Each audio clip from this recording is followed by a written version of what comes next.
babagenzi banjye iyo mwamara gusezera umuntu wabo ni twebwe twateraga yaseriki wa muntu witabye Imana ngewe nabaga ndi hahandi imihango yose ikaba MC akavuga ngo umukozi ushinzwe kumanura umubiri niwo mwanya we afungura yavana ari wowe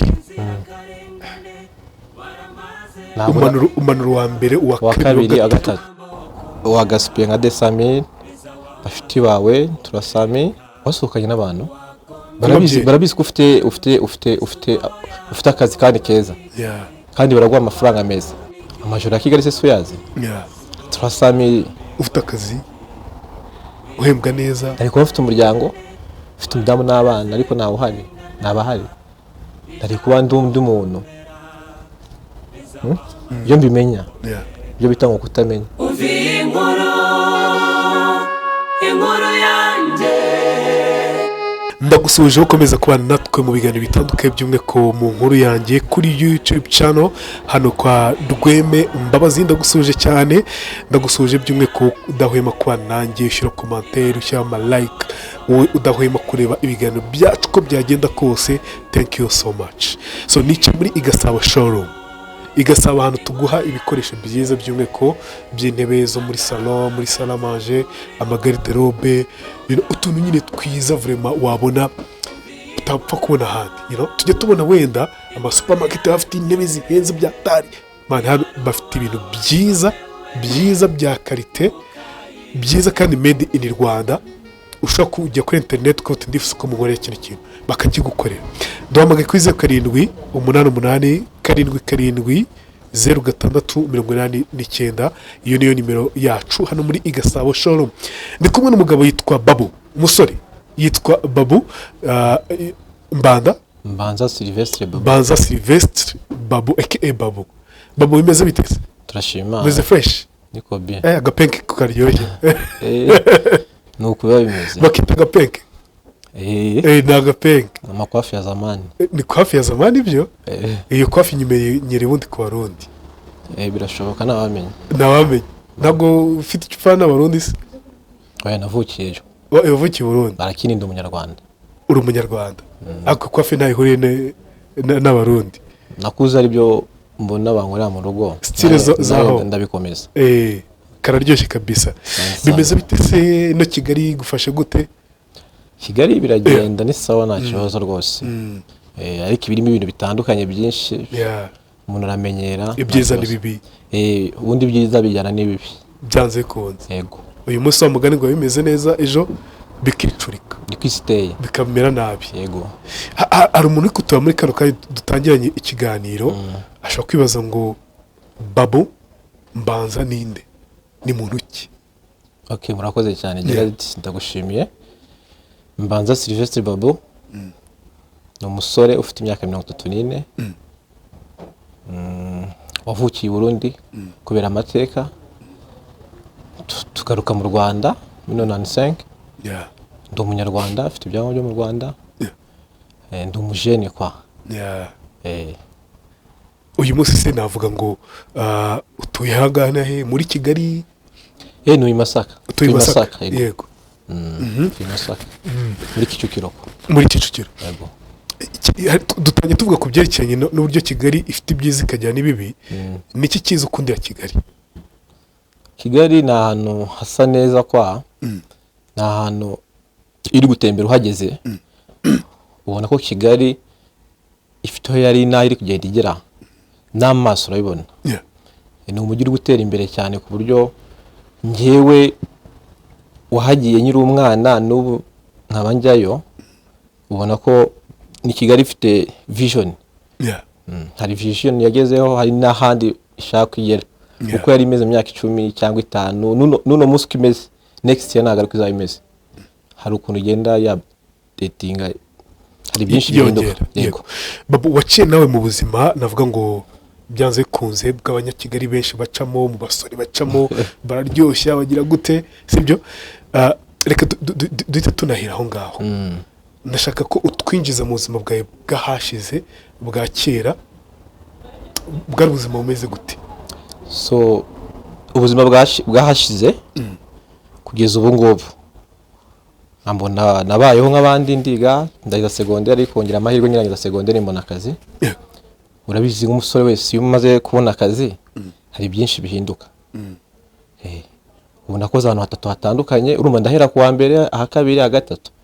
Bivuga ngo uko nabonye akazi hari ibyo bangeneraga. Nyuma y'uko ugenerwa ishimwe nawe hari ibyo ukora kabisa nk'uko bigenda mu buzima busanzwe. Hambere nakoze nuze kugira ubwoba, nakoze kwirimbira usororo rigitangira. N'ubuzima ukoraga miki urangije segonderi urashaka amafaranga, twa dufite timu ya protocole dushingura abantu. Rirarimba igitangira hari serivisi ryari rifite ariko bidafite. Twambaraga costume ngere kubera nari narize electronics and telecommunication, hari akamashini bashiro serikeye. Ubwo nahisemo umushapo ndavuga ati ningiye ugomba kuba operator y'imashini bakunda ufungura vane ikimanura. Urabona iremera kera hajyagamo abantu ngo muduhe sinzi n'ubyibuka kera, ariko rusororo ira system soro bazanye ira system ubona ko ni nziza ukuntu. Naho natangiye gukora n'abagenzi banje kagimanura imibiri y'abantu. Jewe bagenzi banje umuntu yitabaga Imana, hari umuntu ushaka full package. Umuntu ari kwa muganga naha iyo uje gusaba service ukomera ku rusoro kera bakoraga, hari ubwo baturaguha full package bacuza n'amasanduku y'urusoro kera. No bakaguya ko afite na timu ya protocole. Timu ya protocole ni twebwe babagenzi banje iyo mwamara gusezera umuntu wabo ni twebwe twateraga yaserikira wa muntu witabye Imana. Ngewe nabaga ndi hahandi imihango yose kaba MC akavuga ngo umukozi ushinzwe kumanura umubiri niwo mwanya we, afungura yavana kimanura ari wowe. Umanura wa mbere uwa kabiri agatatu, ariko ubwo mfite uburyo navuyeyo ndaza kubikubwira. Ubwo nakazi kame nangiye gukora gucisha amafaranga. Kame ndifuza ko tutakavaho kakanye gutyo gusa tu. Umanura ku nshuro ya mbere, urumva umwana urangije segonderi, umanura ku nshuro ya mbere imibiri y'abitabye Imana. Uyu munsi urabarebye, ejo urabarebye, ejo bundi urabarebye. Yego, nta kintu cyahindutse muri wowe? Cyarahindutse cyane. Ubwo uri impamvu cyahindutse, umuntu arota ibintu yiriwemo cyane, ni nabyo atekereza. Narose bamanuye nanjye shiduka, ariko ndyamye muri shame ngomba kuryamamo yanjye mbona zari inzozi kubera ko nirwaye hahandi. Nuko navuyeyo byo bitangiye kwicanga. Hari umuntu arota ibintu deja yiriwemo. Niba nararose nanjye kubera manura abandi nanjye bamaye lift imanutse, nakwihindukiza nkasande muri chambre umutima ariko warakubise nyine birangira nyine ngiye nasubiye. Wenda kugira ngo udasubira byanze kuze nuko wabuze icyo twita amahoro, ibyishimo. Nibyo nta kindi. Wumva gomeze gute muri wowe wenda sibye inzozi? Urumva tutagiye kure, urabona iriya mihanga iri kubera hariya, hari umuntu ufite umusaraba n'ifoto y'umuntu. Hari n'ikindi cyatumye bituma nekereza, hari ukuntu bazanaga umuntu tungana mu myaka, hari ukuntu babyanditseho 1990. Noneho igihe batarambwa uburenganzira njye ngatekereza ngo uyu muntu last week cyumweru gishize ari muzima, none reba naryamye. Ibyo rero ibyo biteranya na handi wiriwe, umuntu ni umuntu, ari ukuntu ugira ubwoba bihinduka. Ariko byari amafaranga. Wumve ko ari igihe twanisharaga twavuga ngo twabuze umukiriya. Ntago ari umuntu wese ukoraga ibyo bintu kwishura protocole. Byaterwaga n'umuntu waje uwari we. Ugasanga abagenzi banjye turi kuvuga ngo no munsi twabuze abantu, kandi nta muntu wanga umuntu we ngo umuntu ye yapfuye nawe wapfa. Ariko kubera amafaranga ushaka cyaba ari kibazo. Nuko rero naje kuvayo n'abandi bavayo bajya mu buzima busanzwe. Mvayo kubona kandi kazi. Wikuye ku kazi se nta kandi ufite? Urebye ubyo twakoraga nago ari contract iri permanent, twahembaga bitewe n'umuntu n'uwabonetse. Hari ibyo bakugeneraga. Icyo gihe rero tubwira batuyoboraga yuko ntago nza kuboneka, ariko kubera ko nize electronics hari ahantu natse stage barayima, sanga ni ahantu heza babona ibiraka ushaka kubona hazi. Ubwo ni aho harahambere n'injyaho ndaba ngiye hakabiri ka gatatu. Rero aha kabiri nagiye nibwo rero bwa buzima bw'i Kigali bwa bundi uvuga. nabuboneyemo. byagenze gute rero duhido nido wa mugani w'abarundi? nabonye stage muri company bita Positive Production ikora sound na light. Yego, byari ibintu irazwi, niyo mugabo witwa Jido Kanobana ashobora kumuzi. ndamuzi. Nanamushimira. Iyo company icyo gihe yatsindiraga amasoko ya sound na light, ariko sound mu Rwanda ntabwo yari ihari na light. Bajyaga Nairobi na South Africa. Bajyaga Nairobi na South Africa, sanga ibona amasoko. Boss yambira umugabo mwiza arambwira ati ujye mu bandi ujye ukora banaduha amafaranga meza. Nibwo rero kubera urabona imiziki akenshi ku mastade iba nimugoroba ibiki, tukabranche ibyuma ama light ama LED ibiki. Muri Kigali ira myaka habaga ibintu byinshi bitandukanye, ama festivale zitwa za Kigali Up Festival, bakazana abantu muri za Senegal, abazungu benshi bakitabira.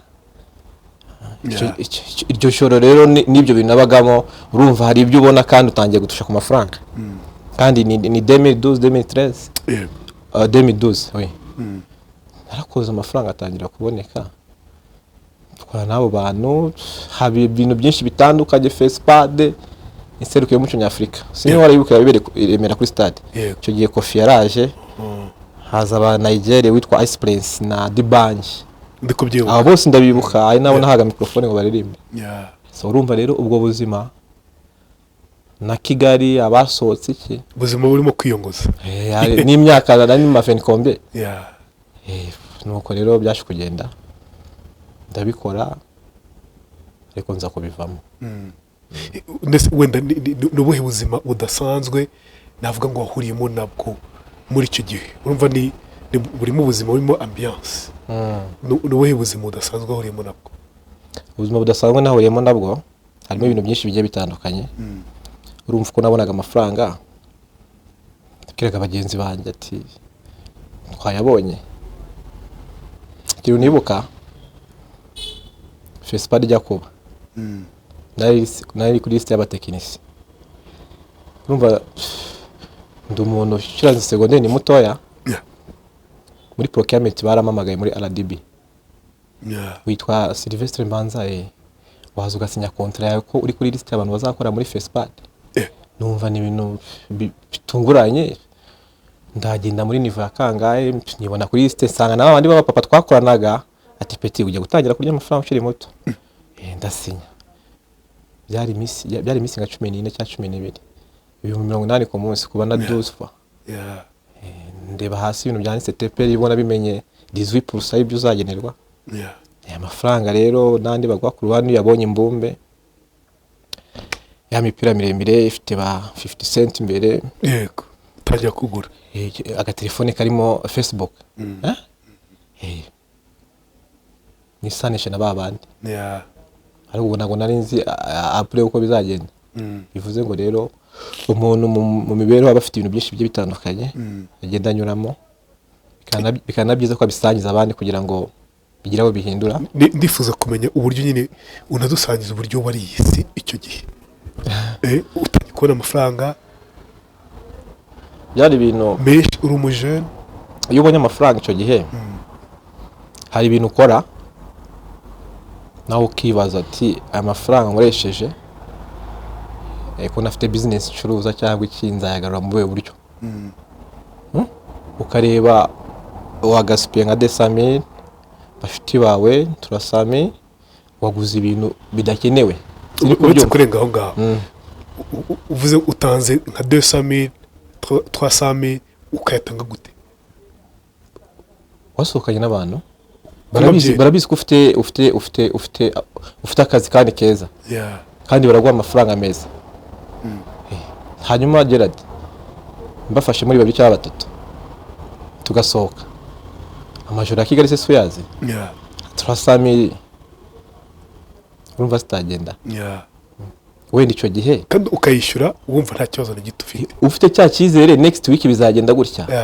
Azaza ndi azaza kandi ntabwo uzi ko ibintu bihinduka. Nicyo kintu rero urubyiruko rw'ikigihe rwibesha. icyo gihe byakuryoheraga ukumva uraryohewe. urumva aje nari ndimo 24 25 numvaga nyine bigomba kuguma gutyo bitagomye guhinduka. Ariko no musi ko hameze naga ariko ejo hamera. None se wenda ijoro ibi wicuza ko waraciyemo nk'ibihe ijoro ibihe wicuza ko waraciyemo aho ugeze uyu munsi ku myaka 34 yawe, hari bisubiza amaso inyuma ko ibi bintu ndabyicuza? Yego gaspillage nk'ibyo ndi kukubwira n'ibindi biza kuza nyuma n'ibyo bigari ndabyicuza. Ubwo ntago ndagera ahantu ha gatatu none nabonye kontra nziza ya burundu nivuza bamemba. Urumva na mahirwe nagiye mbona abanzi ngo azahoraho birangira biferinze. Ariko mfite icyizere yuko bizagenda neza next. Impamvu twari kugira ngo tuganire ndi kuganza kugira ngo hari abafite iyo myaka nari mfite icyo gihe, hari abafite ayo mahirwe ubu ngo tuvugane muri Kigali baruzuye, abenshi ni urubyiruko. Kubona ngo twari ikiganiro hari abashobora bati akucyura mutipe yagiye hariya kuki ari kwivamo ari kuvuga ngo ibi nibi. Oya, umuntu arabivuga kugira ngo nihabura umwe cyangwa babiri cyangwa bangahe bavuga turi mutipe ko tubona yavuze ibi bintu ko ngewe nari mbirimo, kuki nabihagarika, kuki nahindura ibyo ndimo. Muri urwo rwego naje kugira ngo tuganire mbere exemplaire abandi muvuge uko byagendaga nta soni mfite cyangwa iki kugira bigende neza. Ubugize gutyo ubona kandi kazi keza 2013 kontra ya mbere amasezerano y'akazi yandi yanditse arimo za article nyinshi mu ruganda rwiza Inyange Industries as machine operator. Ako bonaga nakazi keza ukiri muto bana. Ni amahirwe y'Imana. Buri Imana ni nziza. Imana ni nziza, hari ukuntu iguha ikakwereka. Nyuma hari ukuntu hari n'uguhura n'abakozi Imana bakabikubwira. Bakakubwira iki? Bati wa musore we ufite akazi keza ariko wagize ibyo ureka. Wagize ibyo ureka ukegera Imana. Kimenyimenyi hari ikimenyetso uzabona. Wowe kwa kundi uri umusore nifite akazi ugapinga, ariko ukajya gusenga. Njya gusenga ntago ari buri gihe ariko njya gusenga. Kandi iyo ngiye hari ikimenyetso mbona. Nshobora kujya gusenga ubwo ngewe iyo ngiye gusenga kwa Julien ntago mva yo narize. Utarize byo kurira se amarira akamanuka uba wibuka kandi nibyo turi kuganira nugire ngo ari bindi bya bintu ya mahirwe Imana yamaye ukumva warira Imana niwe ikintu cyambe kintu amarira akamanuka no gutakaza igihe natakaje turi kuganira sibyo ifite 34 imyaka 34 aho hagatatu nabonye bagenzi banjye kubivuga nta kimwaro birimo, bafite abadamu barashatse barabyaye bafite abana aho dukorana memage yanjye ubu nakabaye kuba mfite umudamu n'abana. Nicyo gihe niyo shaka umudamu ntabwo ibyo bintu wenda byari gukomeza ari ukuntu ufite umupatina ku ruhande, ariko kwa kundi uhora uvuga ati bizabandanya bigenda ukuntu uko naje kubona akazi rero mu Nyange. Ubuzima bukomeza gute rero mu Nyange? Noneho niki cyahindutse cyangwa kiyongereye? Mu Nyange nakomeje narakoze nk'abandi bisanzwe, baraduhembana neza. Nanashimira ubuyobozi bw'uruganda, imyaka twabanye 10 numva ni imyaka myinshi barakoze, ari umenye nahakuye ari umwopareta. Ndabashimira ntacyo banyimye naho ubu ngubu tutakiri kumwe, babyumve ko mbashimiye. Narakoze nta hantu baguhembera igihe.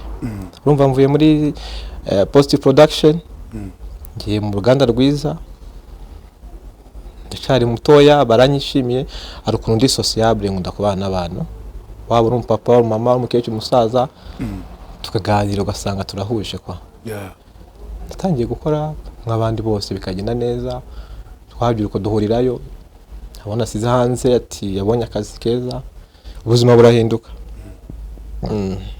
urahinduka bigenda neza nkahemberwa igihe amafaranga ukayabona yuzuye nta gukererwa nta gukererwa le 28 le 28 le 29 ariko za nzira nanyuzemo ahandi ha kabiri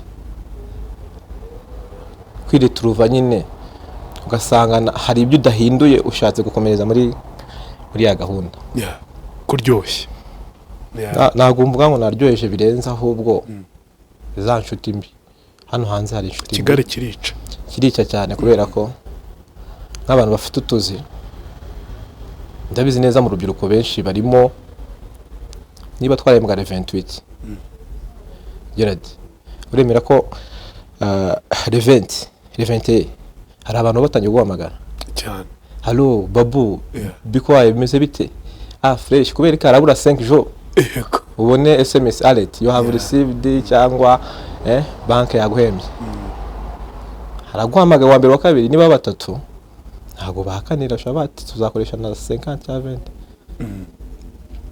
oyabona mugasangira ugasanga ukoze utuntu duke tutarengeje n'ibihumbi 100 abona mugasangira mukishima mugahindura ama place ukahita uvuga ati reste 20 jours nongere mbona yandi hakongera cya Kigali ba bantu iyo muri kumwe bakoreye ko muri kumwe ariko ni byiza kugira inshuti wenda za kubigeraho ariko gira inshuti uhitamo mugomba kubana apana inshuti zifite ziri gushakaho kuko nyuma iyo byanze nibwo wicara ukitekerezaho ukabibona ukarwara ukabona muri ba bandi ndi bize nta muntu hari n'urugero ukagira ikibazo ukabona nta muntu ukwegereye ahubwo wanyura inyuma ukumva niwe ukuvuga wabonye amutipesi akagikora ibiki ni nk'ibiki se wenda ukiraho ni nk'ibiki bakuvuze uyu muntu ntabwo kamemera akwiye kumvuga oya hari nubwo umenya inshuti yawe yakuvuze fizikali ntuyereke ko hari amakuru wamenye ariko imibanire y'uburyo mwari mubanye wowe ukihariza ati ibyo ubona ako kanya igisubizo bitabihinduka ukahita ubona ko hari ibintu byahindutse niba mbere yaraguhamagaraga ariko hari amakuru yamenye yuko ntago kimeze neza ntago aguhamagaye ntago akwandikira kuri WhatsApp akubaze koma bimeze bite ni nko kuvuga turamu nta kintu nyimushakaho rero rwa rubyiruko rufite ya mahirwe ubu tuvugana bakoresha amahirwe bafite akenshi urubyiruko rubara ibyako kanya urumva nanjye nabaraga ibyako kanya none se mbwira bivuze ngo mu myaka 10 wamaze uri mu kazi keza nkako ngako amafaranga yasohokaga uyamara nta savings mubwira ikintu kiri ku bantu benshi ngubwiye ngo twaye mu 28 ngiye rero premier amafaranga yabaga yashize rede ahubwo ngatangira kukuguza wangurisha niba ntago navuga ngo yari umufumo ahubwo ni ibintu byahoraga byirepeta ku buryo ushaka nawe hagiye wicara ukavuga ati yagiye he kandi ugasanga wareba mu bintu wakoze nta kintu gifatika kirimo urubyiruko rwinshi rero abajene benshi bari guhura n'icyo kibazo none se uyu munsi birabaye ejo birabaye ukundi kwezi birabaye ntabwo wicaraga ngo wigishe akanama iyo bibaye gutyo ya mafaranga nahembwaga sinabwiye ngo rede hari igihe wakaga umuntu ati mayishana kwa next month nujya guhembwa uzajya umwishure usange yaranagabanutse nuko ubuzima bwahoraga bugira ariko icyo gihe hari nubwo bura kenshi umuntu aryamye agira gutekereza cyane ubwonko burituna ugatekereza none bashuti bawe cya Kigali twese umwe wabiryaho cyangwa icyati tipa sigaye wenda yiyemera asigaye yirata atazi habari nagazi habari kandi ubwo harimo n'amaloni ya banki rero ubuzima wumva ubuzima buryoshye kuko wenda nk'umuntu ufite nk'akazi nk'ako ngako izo story abantu benshi twaziciyemo hari nk'umuntu ukubona ufite akazi nk'ako ngako ukora ahantu heza contract nziza mu kigo cyiza wambara neza, urasohoka ugasohokera ahantu hameze neza, ahari hagezweho cyangwa hagezweho, bakaba umeze neza muri wowe. Wumva hari uko abandi bagushushanya bakubona, mu mutima wawe wabaga wishimye, wumvaga ugera kuri ibyo byishimo twakwita ibyishimo nyabyishimo? urumva ni ya myaka numva ni muri fiere y'ibyo bintu ndimo ako kanya, ariko nazi ngo next abantu bose ntago borganiza ibintu kimwe, hari n'abandi bategura ibintu byabo bikagenda neza, simvuze ngo ni bose, ariko majorite benshi muri age runaka 24 30 n'ingahe ufite akazi, hari ibintu ukora. Rero muri icyo gihe numvaga ari ngewe uriho kwa ahantu heza nashakaga narahajyaga, urukweto rwiza nararuguraga, iyi myenda myiza nari nyifite. So urumva rero watangiye kumenya ko ibyo urimo wenda utari sawa ryari? ni mu mpera turi 2024, yego, muri 2023 urebye mu ntangiriro umwaka ushize. Niki cyabaye imbarutso cyatumye umenya ko ibintu urimo atari byo? urumva nari nangiye kujya muri za 30 combien, uri imyaka itangiye kujya hejuru. Nakubwiye ko hari abo twakoranaga turi mu myaka imwe, hari ubwo ureba ukabona afite umuryango, afite abana, wamusura ukabona ameze neza, abantu mukorana mwagiye kumusura, icyo gihe umutima wawe urakubwira ati the same age yawe, kandi ibyo agenerwa nawe urabibona, wowe uri mu biki? Yego, hari ubwo utangiye kugiraho ubwoba, ugasanga utangiye kuvuga ati natakaje igihe. N'ibyo umuntu yabagamo hari rimwe na rimwe, hari igihe wenda akazi kapfaga ugasanga uje gukora unaniwe, kubera watashe mu gitondo, ugasanga hari bitari kugenda neza, ariko nyuma bikagenda neza. Hari ibyo twita ibyishimo byo hejuru, niba nabyita ibiparisiyere simbizi. Hari ibyishimo bitari iby'indani, bya bindi tubona ari uko twanyweye inzoga, tubona uko twasohokanye n'inshuti gusa, tubona ari uko hari katalizeri, hari ikintu runaka cyabaye kugira ngo wishime. Ibyo ari ibyishimo navuga ngo bitambuka kandi bikanashira vuba. Kenshi abajene nibyo bagira. Hakaba n'ibindi icyo twita amahoro yo mu mutima, inner peace.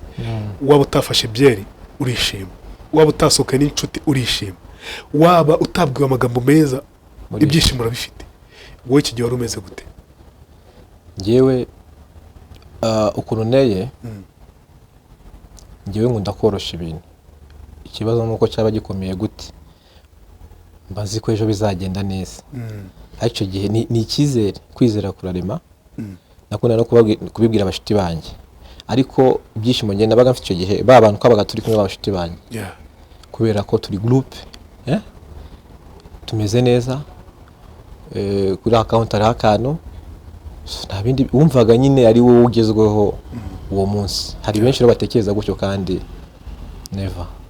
Nyuma hari igihe bitagenda neza, ukagira gutekereza no kugira ngo hagire abufasha kugira ngo batabandanye ibyo barimo. Yego, nese ku 2013 itangira, ni mu by'ukuri nta gaki kadasanzwe, ntabwo kasobanura neza, nta gaki kadasanzwe kabaye imbarutso yo kuvuga uti bino bintu ndimo ndumva atari byo.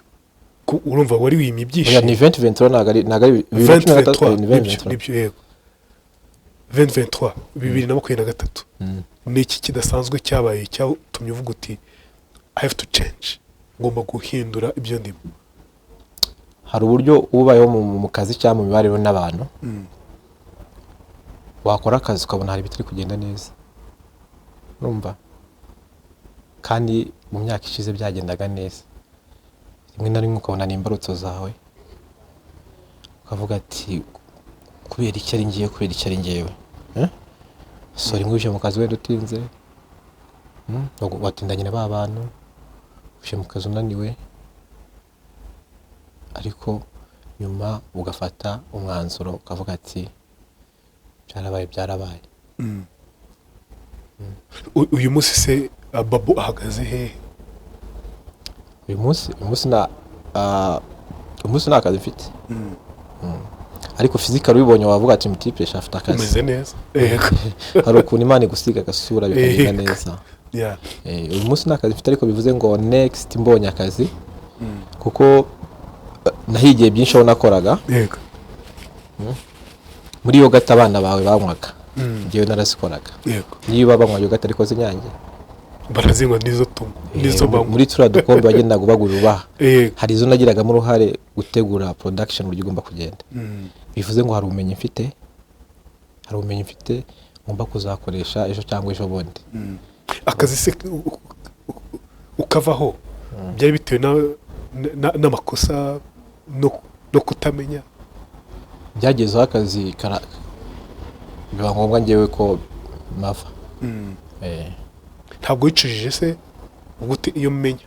Nta muntu uticuza. yeah None se niba narakoze imyaka 10 nahindura kampani kandi akaba ari kampani nziza, ibintu byose bibaho kubw'impamvu. yeah Nta muntu uticuza buriya. Naricujije byararangiye, mfite indi numbero, mfite ikindi cyizere. yeah ubuzima bwo kutagira akazi rero. Ubwo rero nibwo nshaka ko tuvuga. N'ubuzima bumeze gute?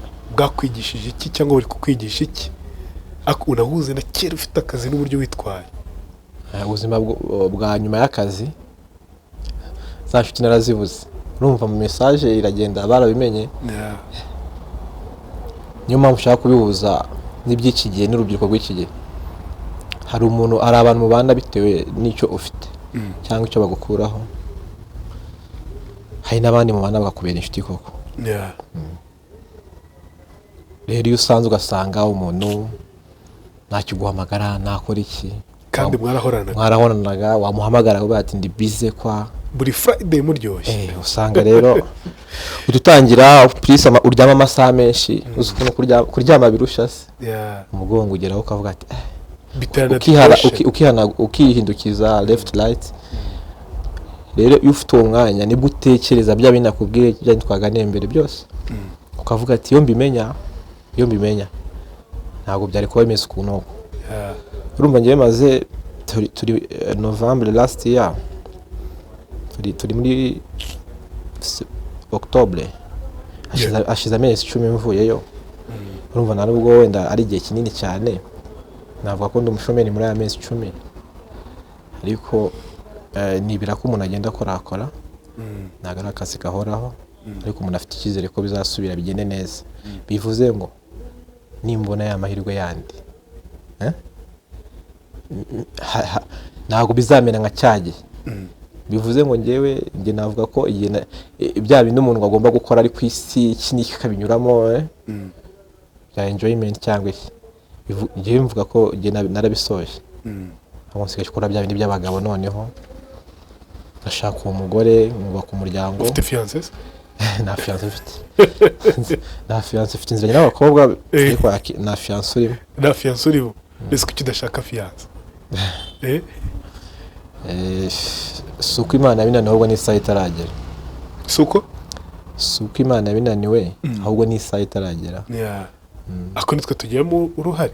Ubigiramo uruhare ariko ushaka umuntu muzabana kugira mugirane umuryango. Uramushaka mukabyumvikanaho mukabwizanya ukuri. Ndacyari muri range y'amezi 10. Nimbona akazi kwa iki agomba kuza akamfasha noneho akambera umuntu ku ruhande kandi w'ingenzi undinda kudazasubira muki muri bya bintu mu bigare. Kuko ngewe ibigare biri iki ibigare na mubona mwishimye munywa murya mukora iki muhindura ahantu harakini ibigare ntabwo ari byiza pe. Kandi abenshi babirimo pe. Nese mbwira wamugani hari abantu mwari inshuti muri cya gihe wari ufite amafaranga musohoka muryoshya murya ubuzima uyu munsi wabuze kuko barahari. Nabuze wabuze batakikubona. Nabo benshi tujye kuvuga izina ahubwo bagerageza kumenya amakuru wa mutipe bite ameze ati wakwiyambara ishati nziza n'agapantaro mwahura ukumva aho garatungwa ati ko mbona usa neza lakini Imana nyine hari ukuntu ikubwira ati mu bandi uraba ugaragara neza. Yeah. Wenda ntabwo tujye kuvuga nk'umuntu, hari nk'umuntu usa wagutunguye, uravuga utunguye, ntabwo ntuvuge izina, ntabwo yari akwiye kumvaho, ntabwo yari akwiye kutamenya uko nabyutse, uko nabaye bitewe n'uburyo twabanye. Muri abo bantu aho nagiye nkora hose harimo umuntu umwe ngiye nshimira. Twari inshuti bisanzwe, muhindurana amashifti muganira. Uwo muntu turi muri age imwe, ni umwana w'umurokore. None uwo muntu byumve nta nubwo muri bya groupe twabanagamo, we nta nubwo anywa ibyeri n'urugero. Ntabwo mwabanaga ntabwo twaba muri za groupe. Yego. Ariko hashize amezi 10 mvuye aho hantu. We yabigize nk'umuco, yahembwe ibihumbi 5 cyangwa 10. Hari uwo byagenda amubwira ati bite se, reka twarabaye ndabizi ubuzima bwo hanze nakazi ufite. Ariko nanjye mfite ibindi bibazo, arakini akira 2000 cyangwa 5000. Urumva nk'uwo muntu ni geste we hari ibyo yibuka ko uyu muntu twabanye. Ngenda namushimira, nanabona iki kiganiro azumve ko mushimira, azahita amenya uwo ari we. Kandi uwo muntu ari mu bantu 200 cyangwa 150 twari ensemble mu kigo runaka kimwe, kavamo umuntu umwe. Urumva icyo kintu? Ikintu gikomeye. Uwo rero uwo ngo niyo nshuti yawe. Inshuti ngo tuzibonera mu byago. Yego. Niba we yigora agakora iyo geste, akagera ukamubwira ati basi oya ntiwihagarareho.